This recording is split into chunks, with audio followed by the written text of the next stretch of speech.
So, okay. Sweet. So Awesome. everybody, welcome to the episode again. 3D printed profits we have for you today. Karl Rosencrants, like from Romeo and Juliet, right? Exactly. Awesome. That's exactly it. Yeah. Yeah, Rosencrants. So as always, the links for this episode is in the description below if you're on YouTube, and if you're on your favorite podcast player, either Spotify, Apple Podcasts, or whatever, all the stuff is going to be in the show notes down below. And make sure you guys stay to the end of the episode for today's tip or product idea and see how you can get started in your own 3D printing side business. All right. So Karl Rosencrants, what's up, buddy? Yes. Just awesome. I took the day off so I could like concentrate on this. So I got the day job, and then we got the side hustle. Dude, I feel so special. You took the day off just for me. Just for you. Holy cow. Look at that. So if you guys are on YouTube, this guy looks like Keanu Reeves' twin. So if you're on your podcast player, get on YouTube, watch this guy. So Karl, tell me how you got started in 3D printing, man. So how I got started was I'm a geek. I'm a gamer geek. I love board games. I love card games. I've been playing Magic the Gathering since 1995. So I know like I just got like super less cool to a lot of people. like, oh my gosh. All right. Next video. This sucks. No, but I've been playing games. I've got a little bit of an engineering background. I've got some sales background, but I knew I just wanted more stuff for gaming. So I think it was 2018. I finally picked up my first 3D printer so that I could What kind of machine was it? So it's the same machine I'm still using. So a CR10. So the Creality CR10. I think the first version I got was the 4. But I liked it because I think the V2 was 2018. Okay. I think so. Like I like it because it's got the year. Oh wow. Okay. So maybe I got an old guy. Yeah. Yeah. All right. Because the V2 came out when I first started, it was about 2017, and the V2 came out shortly after. Okay. All right. So I don't know what I got. I got some Creality old stuff, but the print bed is huge. It's almost a 12-inch square print bed because I just wanted bigger stuff. So I got it for me. Mm-hmm. Just to make this, to make that. After doing it for a couple of years, I realized there's probably some other nerds out there who want the same stuff. So opened up an Etsy store, put up a couple of our first products, which didn't sell great, but just kind of kept coming up with ideas and putting up more stuff. And then it grew from there. Cool, man. And so how much are you guys making per month or per year in the business? Right. So like I said, the first year or two was super slow. Mm-hmm. So like if people are getting into this, like, don't be scared. Don't expect that. The first 6-8 months could be just little sales here and there. So don't get discouraged. So that's my encouragement to people. Just keep at it. So last year took off. We made about $6,000 last year. Mm-hmm. Right now I'm averaging about $1,500 to $1,600 a month. Hey, that's a mortgage payment. Right. So, and that's just on the side. Like I said, I've got a day job that I do 40, 50 hours a week, come home, sell some stuff on Etsy, and that's decent money. Dude, that's awesome, man. Yeah. So how'd you come up with, so what are you selling exactly? If you don't mind me asking. No, absolutely. I've kind of got some like over here in the background, so I can kind of grab those and pull them up. But people on the podcast are like, I got to get on YouTube. Right. It's like, get on the video. So yeah. I'm not quite as handsome as Keanu Reeves. I'm kind of like his uglier, less cool brother. His but like goofy redheaded cousin. Get on there. So, I mean, so the main stuff is like, so, and I'm also a D&D nerd. Yeah. Okay, so Dungeons and Dragons. So it's like spell templates. So, like I want to cast fireball on these goblins, right? So you get this little spell template. So you know how far you can, shoot lightning bolt. So you are like, the biggest nerd, bro. Holy cow. I know. I love it. But then, so the product that took off for me is this number dial counter. It's pretty simple, straightforward, but they're just. Does that have assembly required, or is that print in place? This is assembly. Okay. So this not that much assembly though. It looks like it's just, two ends, the pivot point, and then the counter. Right. So, and I don't know if the sound will pick it up, but Yeah, I hear it. there's a little click there. And so the numbers lock into place. So you can drop it, you can throw it around and it won't lose your spot. So there's a lot of labor in this for me. So there's printing, there's clear coating, there's painting, there's gluing. So I'm spending basically all of my time making this. So that's my limiting factor right now, unless I like hire some neighborhood kids. There you go. Those guys need money. They right. So how'd you Right? come up with that idea? It's just you were playing D&D one night and you're like, hey, let's make a counter. Yeah. So so it was mainly for Magic. So when we play Magic the Gathering, I mean, you've got dice everywhere when you play Magic.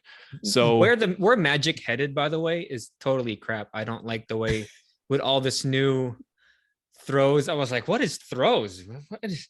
like Anyways, this, that's a side note. Like we'll talk about Magic after this. hole. Right. This is bonus material later. Yeah.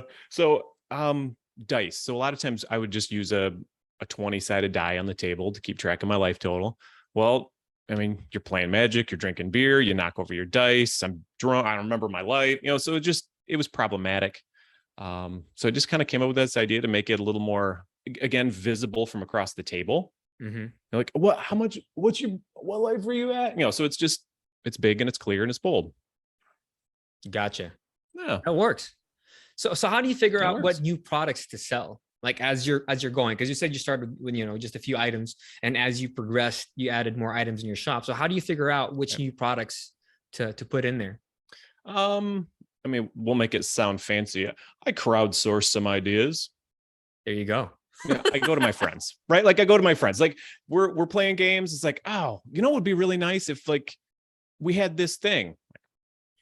All right, I'll make the thing. It's just you go home, you spend a couple hours, throw it on the printer, and next thing you know, you got a who's he, what's it? I don't know. Yeah. Dude, that's awesome. So do you design these yourself?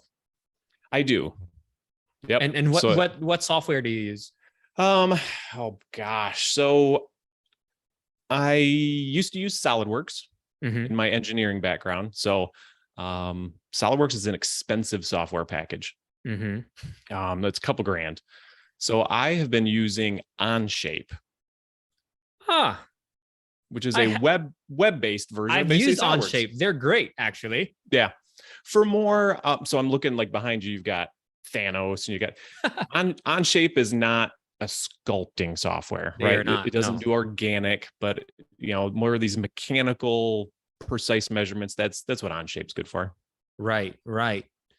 Sweet, man. So how much time do you spend on developing new products versus improving existing offerings? Because I spend so much time doing this right now, I've not done a lot of new development. Okay. I've got a couple ideas again that just kind of pop up in the background. I'm at work, I'm driving, I'm playing. It's like, oh yeah, what if I had, what if we had this little thing to help keep track of condition counters during D&D? That's a neat idea. Sometimes the best ideas come in the shower or when you're driving. Exactly. Right? Yep. Yeah. So I don't have a room in the basement where I go in and, like eat some magic mushrooms and like try to come up with ideas, right? Like I don't have space for that. So it's just, all right. Yeah. They just kind of come up and, and so here's the thing. An encouragement for people. Everybody's got a smartphone now. So, if you're now, don't use your phone while you're driving, but I had this idea, write it down so you don't forget, come back to it later. A man after my own heart, because I do the same thing. I have one of those sticky note widgets in my phone. I go on there. Oh, that's a good. I'm in. Takes 30 seconds, and I'm on my date. Obviously, I don't do it when I'm driving. Obviously not. Safety first. Not bad. Don't do that. Don't do that. So how'd you get your first clients? So you put up your shop, right? You have these items. How'd you get your first clients? Everything has just been I'll say organic growth from Etsy and Etsy ads. Oh, so you took Etsy ads. I take that back. I did we did start an Instagram page. Okay. Yep. So Instagram. A little bit of social. And what's that Instagram? I have to rename it, so don't go there yet. Okay. No. So we started as Lake Effect Gaming. We transferred into Phoenix Fire Gaming. So it's not branded correctly Gotcha. yet. Okay. But yeah, so it's out there. Sweet, man. So what happened next? How did you guys get traction? Um, the again, that has actually happened organically. I have almost been afraid to do a lot of marketing and a lot of promoting, again, because I spend so much time doing this. And so I'll get into more like how I'm solving that problem in a few minutes. But to answer your direct question, I haven't growth has been organic. That's awesome. That is the best growth. You know why? Because it's free. Right. It's free, it's natural, and it's return customers. Tons of return customers. That's what I was going to say. I'm seeing a lot of repeat buyers. And then some things have happened, like the people over at the Lotus Council. So they run a magic blog, and they've got some podcasts of their own, but they've reached out to me and said, hey, could you do a dial counter for us? Like, could you put our logo on it? And so there's been some growth that's happened that way as well. Yeah, no, that's awesome. And then you would sell it to them at wholesale, and then they'll sell it on their website on a margin. Everybody wins. Everybody wins. That was actually one of my next questions later on, was when you take that dial counter, you can actually, how do you make that better? How do you customize it? Would you make the counter look more fancy? Would you make the font on the numbers look cooler? Right? Would you make the sides look like their hands and they're like this? Oh my gosh, no, that's kind of cool. I mean, mostly it's been, I'll put a logo in the end. Right. But what if each end was like, a skull, right? The front of the skull and the back of the skull, and it's rotating. You know what I mean? Like, how would you remix it and make it better so you can have this original, Keanu Reeves counter? Yeah, but you know what I mean? I'm gonna have to write that one down. That one's gonna get written down. So, that's off the top of my head. And that's how I coach my students in our business course. Like, hey, how can we make this, better? How can we make this yours and yours alone? And they can only get it from you. Right. Yeah. So are these dial counters, are they plastic or are they resin printed? Are they so FDM? these are all PLA. They're PLA. Okay. PLA. And they're made on your CR10. They are. Okay. Yep. So, so now, and I guess this is a tip to anybody who wants to go and they want to like paint. So paint it because all of these numbers are grooved. Right. If you were just straight up paint over this, it gets in the layer lines. It looks like trash. So kind of my second step is, once I pull it off the printer, I clear coat it. So clear coat polyurethane, and that kind of seals up all the layer gaps. So if anybody wants to try painting PLA, which nobody does, I'd say try some clear coat. Gotcha. And what brand filament do you use? I kind of hop back and forth between Hatchbox and Overture. Oh, you're pricey. You're fancy, Carl. Look at you. Fancy boy. Yeah, I mean, premium filament. In the Reeves family, we've got some money to spend. The Reeves family. The Speed movie's paying for it. Yeah, I'm done with you. How many machines do you have? Do you have a print farm? I don't. So I've got two FDMs, and then I do have two machines. Yeah. Holy cow. Sorry, you said do you have a resin printer as well? I do have a resin printer as well that I use just to in D&D minis. Do you sell those minis too? I don't. Are you familiar with resin printing, or do you have some? Yeah, I have a lot. I have a lot. It's a problem. I'm getting help. Yeah, no, it's the cleanup process, right? So the prints and the alcohol and I just don't have a good setup yet to Surprisingly, you're not selling minis, because for people who are in a tabletop gaming, that is the thing that you guys sell. But you carved out your own niche in counters and magic. It's beautiful. Yeah. That's awesome, man. So I kind of alluded to the fact again, like I spend so much time doing this. I have decided to bite the bullet, and I'm having them mass produced. So I know that kind of goes out of the realm of like 3D print manufacturing and really the whole point of us talking here. But I'll encourage people that if you find something that you're making hundreds and hundreds and hundreds of, having parts molded and mass produced for you, it is not out of the question. Correct. I agree. Yeah. You don't have to be a Hasbro or, have there's some mom and pop shops in your town or in your city or a city close to you that they're just a small manufacturing company, right? And if you give them the actual prototype, you can, hey, can you make this for me? And the problem back in the day was there wasn't 3D printing that you can make a prototype with.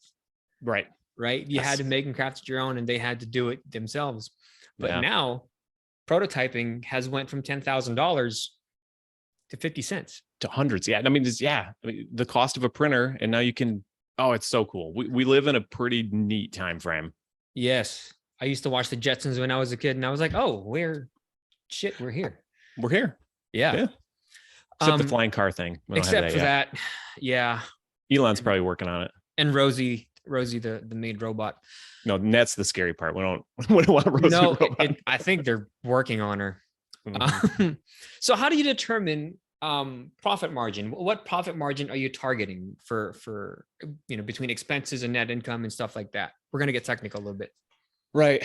And so I said I've got an engineering background, but really the last 10 or 15 years of my professional life has been more sales. So exact profit margin has been a little less important to me. And I've looked, I know, right? So I hate to say that, but I have gone. I can say that on the show, man. Right. I've gone to the market, right? So I'll look at other competitors. I'll look at similar products. And I've been basing the price of my product on what I feel like the market will accept. Gotcha. Yeah. But cost to profit ratio is pretty good, right? It is. Yeah. So I mean, I'll typically, it doesn't look like it takes a lot of supports. So waste is shit. It looks like it's zero.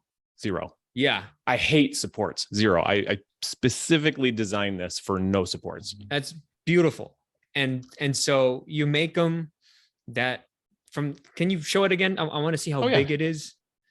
So it's palm size, like right? 50 cents to make. I'm not even going to, I'm done talking about it. So, I mean, there's some hardware inside there, right? So I think I've got, if in the clear coat, yada, yada. So I think I've got $150 material cost. If that. Yeah. Right. That's pretty good. That's pretty dang good, man. Yep. So how else does a business make money aside from that? Do you have design services as well? Nope. Do you sell any print services? Nope.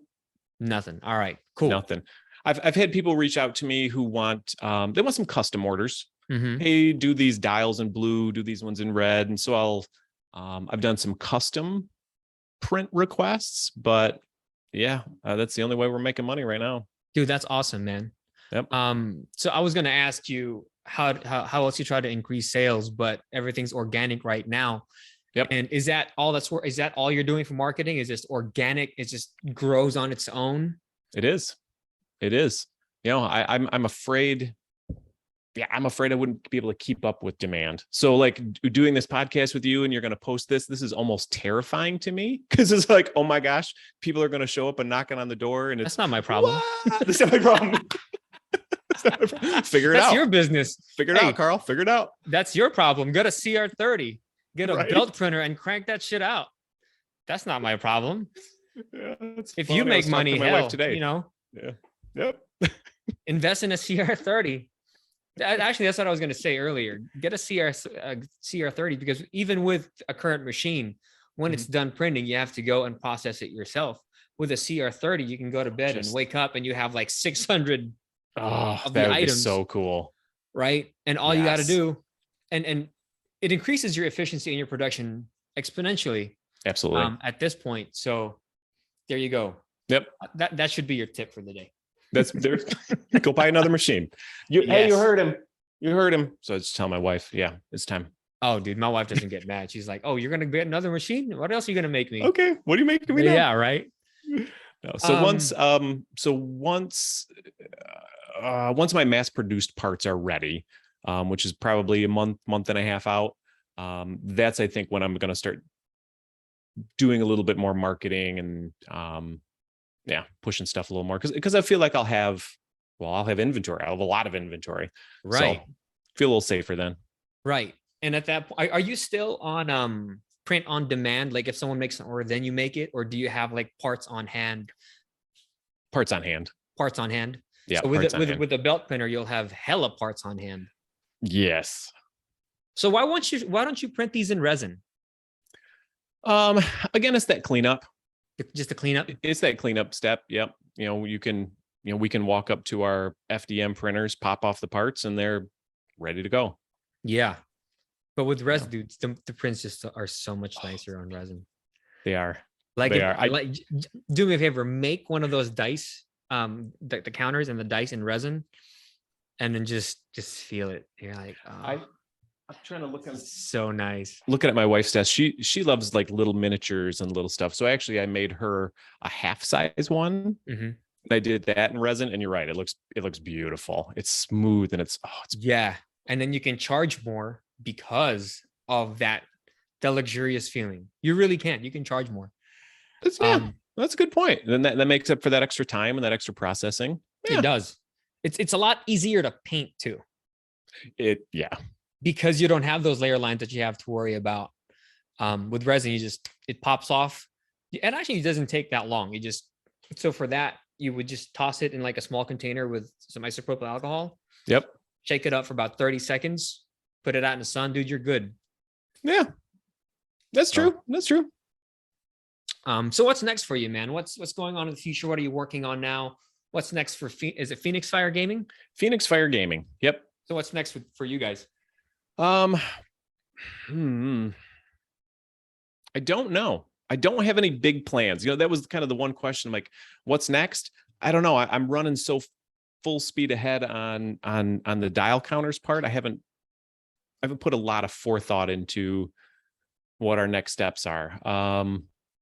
Because I have so many ideas. I've considered maybe some game design, depending on how successful this goes. Like I said, I love card games. I love board games. So I've considered, do I get together with a couple friends? We make a card game. Do we make a board game? I think that'd be super fun. I think that'd be super fun too. Yeah. Sweet, man. So, dude, thank you so much for being here. That was such a good conversation. So again, you guys, thank you for being here. All the links for Karl is going to be in the description below. And here is, let's do a product idea for today. And we'll jump on Karl's thing. So Karl's business is with Magic the Gathering, right? And we'll just stay with Magic. So what other products can Karl make? What about card cases, right? So your deck would have your own, maybe like a skull or a troll or a demon in the front. And then that's where you would put your 60, your deck of cards or whatnot. He can print it in resin or FDM. So there's that. You can also have book covers, right? So you can actually 3D print for your binder a book cover that you can slide on that makes it look like it's the Necronomicon or something, right? And you can you can charge a firstborn son for this. Right. Don't do that. But you guys get what I mean. You can print the spine of a binder, the book cover, where you can just slide it on the binder and the back, and you can put it together. And now you have this super cool looking book, but it started off as a binder and all you did was 3D print the cover for it. Beautiful for DMs, right? Like, yeah, beautiful for a DM running a D&D campaign. Yeah, that's awesome. Dude, and how much you would charge easily $300 for this, especially if you have a larger resin printer, like the Piopoli Phenom L. I have one. Dude, $300, and you can sell that sucker all day long. All day long. Karl will buy one. He said so himself. Bam. So again, you guys, I appreciate it. If you guys need help starting or continuing and growing your 3D printing, 3D printing business, let me know. Visit us 3dprinterprofits.com, and I'll catch you guys later. See ya. All right, man. This bonus content. Let's talk about Magic and the direction of where this game headed. So I used to play a lot online. Okay, in Arena? Yeah. Okay. And then there's all these new card abilities, and I'm like, what is that? Every set, this has been since 1995, dude. Like every major set comes out with 1, 2, sometimes 3 new abilities, and that's why this is the most complicated game ever made ever.